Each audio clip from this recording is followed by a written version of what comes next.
జనరల్‌గా UPSC side వచ్చేటువంటి students ఎవరైతే ఉంటారో జనరల్ డిగ్రీ గాని లేకుంటే బీటెక్ సైడ్ వెళ్తూ ఉంటారు కదా! మీరు అవును. ఓపెన్ డిగ్రీకి ఎళ్లారు అంటే అప్పటికి మీకు యూపీఎస్సీ పైన అవగాహన లేదా? ఎట్లా డైరెక్ట్ తర్వాత ఎళ్లారా మీరు? అప్పటికి యూపీఎస్సీ పైన అవగాహన నాకు చిన్నప్పటి నుంచే ఉండిందండి. అది ఉంది. క నాకు ఏంటంటే ఇప్పుడు యూపీఎస్సీకి ఒక ఏజ్ లిమిట్ ఉంటది. ఈ ఏజ్‌లో రాయాలి అని చెప్పేసని.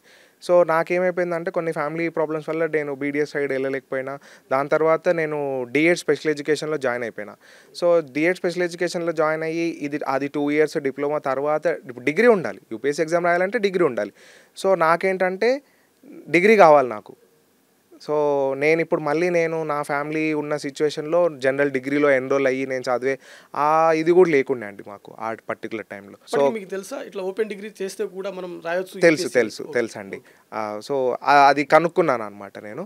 సో, అప్పుడు అంటే నేను ఈ టైంకొచ్చేసరికి అంటే దాని తర్వాత నాకొక బెస్ట్ ఎగ్జాంపుల్ ఏందంటే 'రోనాన్‌కి గోపాలకృష్ణ' గారుండే.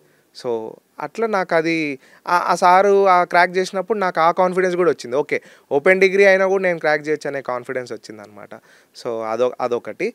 ఈ ఓపెన్ డిగ్రీ చేయడానికి మెయిన్ రీజన్ ఏంటంటే త్వరగా యూపీఎస్సీ అటెంప్ట్ స్టార్ట్ జేయొచ్చు.